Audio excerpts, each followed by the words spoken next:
आप सभी को मेरा नमस्कार। मैं एडवोकेट दीक्षांतरी शर्मा अपने न्याय के आस चैनल में आपका फिर से स्वागत करती हूँ। और आज जो मैं आप सबके सामने एक मुद्दा लेकर आई हूँ वो है मेंटेनेंस, कि मेंटेनेंस किस किस को मिलेगा और मेंटेनेंस के हकदार कौन कौन हो सकते हैं, और मेंटेनेंस की जो धनराशि है वो कैसे निर्धारित करती है कोर्ट, क्या क्या क्राइटेरिया है उसको निर्धारित करने के। आज हम इन्हीं सभी बातों की जानकारी वरिष्ठ अधिवक्ता अशोक शर्मा जी से लेंगे।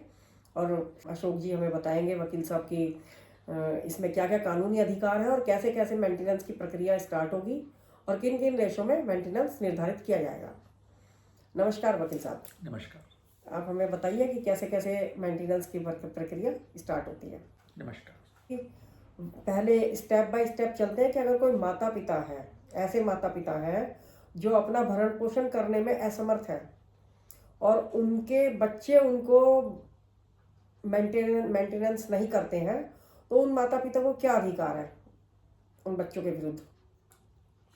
ऐसे माता पिता जो अपना भरण पोषण नहीं कर सकते हैं और बच्चे उनको नेग्लेक्ट कर देते हैं, ऐसे माता पिता न्यायालय में 144 BNSS में आ सकते हैं और उस धारा के अंतर्गत न्यायालय से आवेदन कर सकते हैं कि उन्हें मेंटेनेंस चाहिए।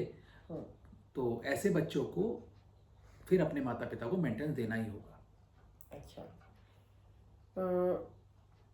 तो मतलब इसमें अगर कोई जॉब करते हैं माता पिता तो उनको भी, या कोई पेंशन के अधिकारी हैं, फिर वो भी ऐसा मेंटेनेंस के लिए क्लेम कर सकते हैं? नहीं, मेंटेनेंस में पहली शर्त यही होती है कि अगर ऐसे माता पिता अपना स्वयं का मेंटेनेंस करने में असमर्थ हों तो अच्छा। अगर उनके पास सफिशिएंट मींस हैं अपने मेंटेनेंस करने के, तो उनको कोई राइट 144 BNSS में प्राप्त नहीं होता है अपने बच्चों से मेंटेनेंस प्राप्त करने का। अच्छा, चलिए, ये तो बात हुई मेंटेनेंस के मतलब माता पिता के बारे में। अब अगर कोई महिला है और महिला अपने किसी वजह से अपने पति से अलग रहती है, या किसी वजह से उनके बीच में ऐसी स्थिति उत्पन्न हो जाती है कि उनका साथ रहना मुश्किल है, तो क्या मेंटेनेंस ले सकती है? जी हाँ, कोई भी एक विवाहित स्त्री अपने पति से मेंटेनेंस प्राप्त कर सकती है अगर उसके पास कोई वजह है अपने पति से अलग रहने की। अगर उसके पास अपने पति से अलग रहने की कोई वजह नहीं है तो उसको मेंटेनेंस नहीं मिलेगा।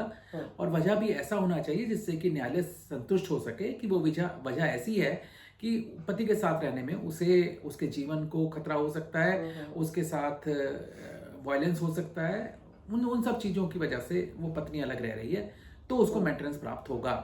लेकिन अगर कोई पत्नी और पति म्यूचुअल कंसेंट से अलग रह रहे हैं तो मेंटेनेंस नहीं मिलेगा। पत्नी एडल्ट्री में रह रही है तो मेंटेनेंस नहीं मिलेगा। अच्छा, म्यूचुअल कंसेंट से अलग अलग रह रहे हैं तो भी नहीं मिलेगा। तो भी नहीं मिलेगा जी। और उन बच्चों को मिलेगा जो माता पिता के उनके बच्चे होंगे, हस्बैंड वाइफ के? हाँ, बच्चों को मिलेगा। बच्चों का तो अलग एक कानून है, बच्चों का लिए अलग पैरामीटर्स हैं कोर्ट के, तो बच्चों को मेंटेनेंस मिलेगा। क्योंकि बच्चे तो म्यूचुअल कंसेंट से अलग रहने के लिए अपनी राय दे नहीं सकते। अगर म्यूचुअल कंसेंट से माँ बाप अलग रह रहे हैं और बच्चे हैं तो बच्चों को मेंटेनेंस जरूर मिलेगा। अच्छा, म्यूचुअल कंसेंट से क्या फिर परमानेंट एलिमनी लेकर एक बार में हट? नहीं, दो चीजें, आप दो चीजों को मिक्सअप नहीं कर सकते। आप मेंटेनेंस की बात कर रहे हैं, म्यूचुअल कंसेंट से हम डिवोर्स की बात नहीं कर रहे। अच्छा। लेकिन दोनों पति पत्नी अगर एक ये कहते हैं कि भाई ठीक है हम अलग अलग रहेंगे, केवल रह रहे हैं अलग अलग और उनकी आपसी सहमति है, तो उस स्थिति में मेंटेनेंस नहीं मिलेगा। डिवोर्स, म्यूचुअल कंसेंट डिवोर्स पे आता है तो वो अलग एक प्रोविजंस है हिंदू मैरिज एक्ट में। तो अगर महिला अपना भरण पोषण करने में समर्थ नहीं है और म्यूचुअल कंसेंट से अलग रह रहे हैं तो भी नहीं मिलेगा? तो भी नहीं मिलेगा। अच्छा, चलिए ठीक है। तो क्या आप हमें ये बताइए कि मेंटेनेंस के हकदार कौन कौन हो सकते हैं? मेंटेनेंस के हकदार एक पत्नी, बच्चे जिसमें नाबालिग बच्चे हैं, बच्चों में नाबालिग बच्चे शामिल होते हैं, केवल एक ऐसी पुत्री जो विवाहित नहीं है, चाहे वो बालिग भी हो गई हो, और जिसके पास अपना कोई साधन नहीं है खुद को मेंटेन करने का, वो अधिकारी होती है। कोई भी लड़का यानी कि पुरुष संतान अपने माता पिता से मेंटेनेंस की अधिकारी मेजर होने के बाद तभी होगी जब उसको ऐसी कोई मेंटली या फिजिकली प्रॉब्लम है जिस वजह से वो अर्न नहीं कर सकता है और वो डिपेंड है अपने माँ बाप पे, तो वो मेजर होने के बाद भी ले सकता है। और मेजर जैसे मैंने बता दिया, अनमैरिड डॉटर होती है वो ले सकती है। ये लोग होते हैं, माता पिता होते हैं, ये लोग 144 BNSS में राइट होता है उनको मेंटेनेंस लेने का। क्या कोई इलेजिटिमेट चाइल्ड भी इसमें हकदार होते हैं? हाँ, बच्चों के बारे में कोई कानून ने भेदभाव नहीं किया है, चाहे वो वैध संतान हो या वैध संतान हो, वो दोनों ही संतानें अपने माता पिता से भरण पोषण लेने के लिए अधिकारी होती हैं।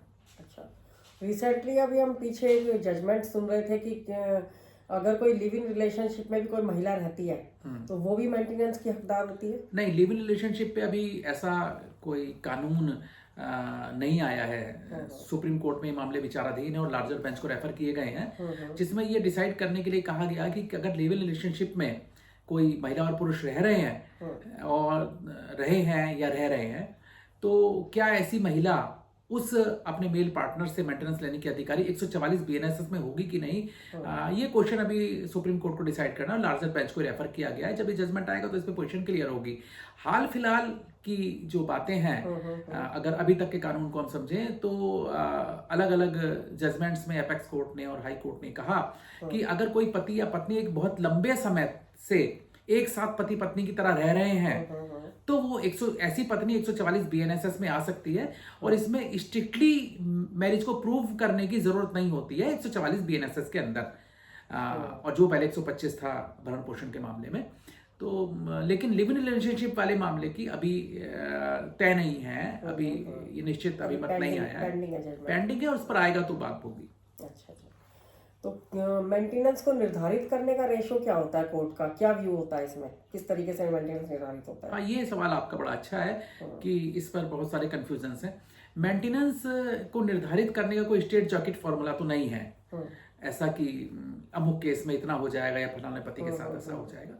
एक जो क्राइटेरिया है वो ये है कि पति के घर में जो पत्नी ने सुख सुविधाएं ली हैं, पत्नी ने जो वहाँ पर अपना इच्छाएं पूरी की हैं, जैसा स्टेटस उसने पति के घर में पाया है रहने का, ऐसे स्टेटस को ध्यान में रखते हुए ही और करीब करीब ऐसे स्टेटस को देने के लिए ही एक भरण पोषण की धनराशि न्यायालय निर्धारित करते हैं।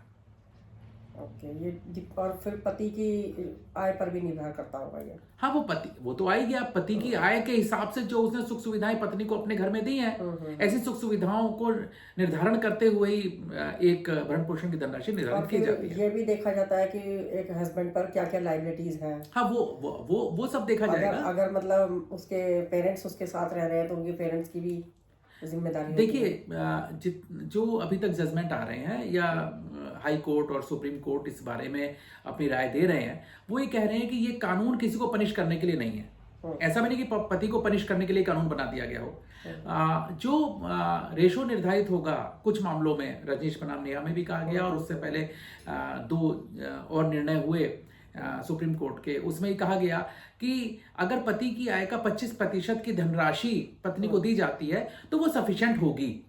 लेकिन अभी भी ये कोई रूल नहीं है, ये अलग अलग फैक्ट और परिस्थितियों पे डिपेंड करता है, तथ्य और परिस्थितियों पर डिपेंड करता है कि किसमें क्या धनराशि होगी। लेकिन ये 25% वाली एक मामला, एक राय आई कोर्ट्स की कि ऐसा कर देना चाहिए तो ठीक रहेगा, क्योंकि पति पे जो लायबिलिटी है, लायबिलिटी मतलब उसके माता पिता हैं, उसको अपने लिए चाहिए, और उसकी और जो लायबिलिटी हैं इधर उधर की, उनको पूरा करने के बाद जो बचता है उस रेशो में निर्धारित किया जाता है भरण पोषण। ओके, जैसा कि आपने बताया कि ये कानून कोई किसी को पनिश करने के लिए नहीं है जी, लेकिन कई बार परिस्थितियां ऐसी आ जाती हैं कि मतलब मेंटेनेंस से भागते हैं पति, और ऐसी कंडीशन आ जाती है कि जेल जाने की भी नौबत आ जाती है जी। तो वो कौन सी कंडीशंस होती हैं ऐसी? देखिए, वो ऐसी कंडीशन होती हैं जब कोर्ट ने एक मेंटेनेंस अवार्ड किया और वो पति नहीं दे रहा है, जानबूझकर नेग्लेक्ट कर रहा है, बहुत समय बिता दिया और पत्नी बहुत परेशान है, तो अदालत के पास कोई और चारा नहीं रह जाता। ये अंतिम विकल्प के तौर पर इस्तेमाल किया जाता है पति को जेल भेजना। कोई न्यायालय बिल्कुल इच्छुक नहीं होते किसी पति को जेल भेजने के लिए, क्योंकि हमें पनिश नहीं करना है, पर कोई चारा ही नहीं बचा, पति मान ही नहीं रहा है, पैसा दे ही नहीं रहा है, तो जेल भेजने के अलावा न्यायालय के पास कोई चारा नहीं रहता, तब वो जेल ऐसे मामलों में भेजती है। चलिए, ये बहुत अच्छी जानकारी दी आज आपने हमें सभी को, हमारे दर्शकों को, मेंटेनेंस के बारे में कि मतलब कौन कौन मेंटेनेंस ले सकता है, किस किस को मेंटेनेंस का हक होता है लेने का, और क्या क्या कंडीशंस होती हैं। इसमें एक और चीज शायद रह गई है। बताइए। एक विवाहित पुत्रियों की अगर बात हम करते हैं, तो ये तो मैंने बताया कि अविवाहित पुत्री चाहे वो मेजर हो तो भी ले सकती है। एक्ट में नहीं है, सुप्रीम कोर्ट का एक जजमेंट हुआ 3 जजेस की बेंच का, उसमें ये निर्धारित किया गया। अभी कुछ मामले ऐसे होते हैं जो नाबालिग लड़की है उसकी शादी कर दी गई है। अच्छा। अब चूंकि शादीशुदा औरतों को लेने का अधिकार नहीं है, चाहे वो नाबालिग हो या बालिग हो, पर नाबालिग के लिए एक प्रावधान रखा गया इसी में, और ये कहा गया कि अगर किसी नाबालिग लड़की की शादी हो जाती है और उसके पति के पास कोई सफिशिएंट मींस नहीं है भरण पोषण करने के, तो वो लड़की अपने पिता से बालिग होने तक भरण पोषण मांग सकती है। अच्छा। ये भी एक कंडीशन, हालांकि ये काफी पुराना चूंकि मामला, आजकल तो नाबालिग की शादी उम्र बहुत कम होती है, लेकिन बहुत सारे स्टेट्स हैं जहाँ नाबालिग की अभी भी शादियां हो जाती हैं गैर कानूनी तरीके से, तो उस मामले में भी रखा गया कि ऐसा हो। और ये पूरा कानून एक समाज के सुधार के लिए बनाया गया है। कोई पत्नी नेग्लेक्ट ना रह जाए, कोई बच्चा ना रह जाए, कोई माँ बाप ना रह जाए, उनके लिए बनाया गया है।